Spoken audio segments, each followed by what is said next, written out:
சபரிமலை என்று சொன்னாலே பரவசம் தொற்றிக்கொள்ளும். இங்குள்ள உலக புகழ்பெற்ற ஐயப்பனும் அவரது பெருமைகளுமே சிலிர்ப்புக்கு காரணம். மலை மீது தவக்கோலத்தில் அருள் பாலிக்கும் ஐயனின் மகிமைகளை கேட்க கேட்க திகைப்பும் வியப்பும் வரிசை கட்டும். சபரிமலையில் மண்டல பூஜை, மகர விளக்கு பூஜை, பங்குனி உத்திரம், ஓணம், விஷு பண்டிகை தினங்களிலும் தமிழ் மற்றும் மலையாள மாத பிறப்பு காலங்களில் 5 நாட்களிலும் நடை திறக்கப்பட்டு ஐயப்பனுக்கு சிறப்பு பூஜைகள் நடைபெறும்.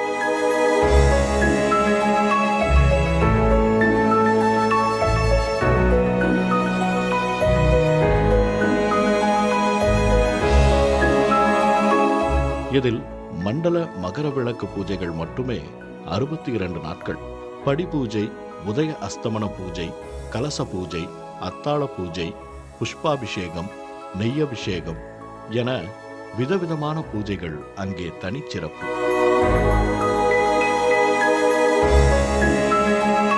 சபரிமலையில் நடை திறப்பிலிருந்து ஒவ்வொரு பூஜையும் தந்திரியின் முன்னிலையில்தான் நடத்தப்பட வேண்டும். தந்திரி இன்றி நடத்த முடியாது. நடை திறந்திருக்கும் போதெல்லாம் கோயில் வளாகத்தில்தான் தந்திரி இருக்க வேண்டும் என்பது சபரிமலையின் ஆகம விதி. சபரிமலையில் ஆண்டுதோறும் மலையாள ஆண்டின் சிங்கம் மாதத்தில் புதிய தந்திரி நியமிக்கப்படுவார். அந்த ஆண்டு ஆகஸ்ட் 17ஆம் தேதி சிங்கம் மாதம் பிறக்கிறது. மலையாள சிங்கம் மற்றும் தமிழ் மாதமான ஆவணியில் பூஜைகளுக்காக சபரிமலையில் ஆகஸ்ட் 16ஆம் தேதி நடை திறக்கப்படுகிறது.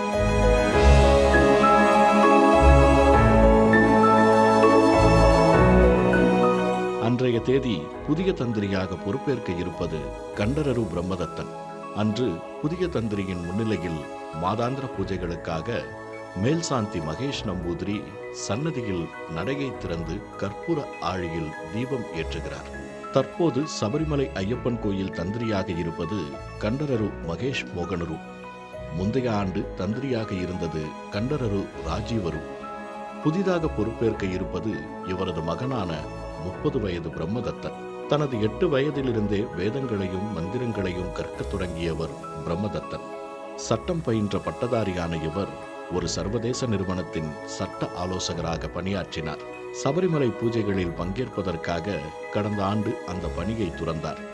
தனது தந்தை சபரிமலையில் நடத்திய பல்வேறு பூஜைகளில் பிரம்மதத்தனும் பங்கேற்றுள்ளார்.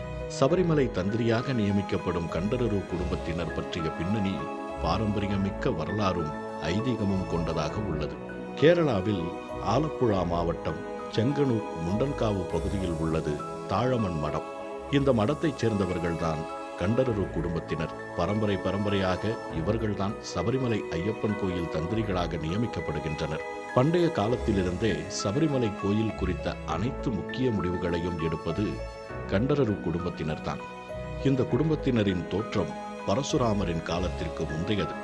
தற்போது கேரளா என அறியப்படும் மலைநாட்டில் ஆன்மீக சேவையாற்றி வந்த பரசுராம முனிவர் தாம் கட்டிய கோயில்களில் பூஜைகள் சடங்குகளை செய்ய தற்போது ஆந்திரா என அறியப்படும் பகுதியிலிருந்து சகோதரர்கள் 2 வரவழைத்துள்ளார். அவர்களது ஆன்மீக மந்திர சக்திகளுக்கு ஒரு பரீட்சை வைத்துள்ளார். சலசலத்து பாயும் நீரோட்டமுள்ள பம்பை ஆற்றை கடக்க வேண்டும் என்பதுதான் பரீட்சை. சகோதரர்களில் ஒருவர் பம்பையின் மேற்பரப்பிலேயே நடந்து மறுகரையை அடைந்துள்ளார். மற்றொருவர் பம்பை ஆற்றையே மந்திர சக்தியால் நிறுத்தி மணற்பரப்பில் நடந்து ஆற்றை கடந்துள்ளார். சகோதரர்கள் 2 சக்தியால் வியந்த பரசுராமர் தண்ணீரின் மீது நடந்தவருக்கு தரநல்லூர் என்றும் ஆற்றின் ஓட்டத்தை நிறுத்தியவருக்கு தாழமன் என்றும் பட்டங்களை வழங்கி கௌரவித்துள்ளார்.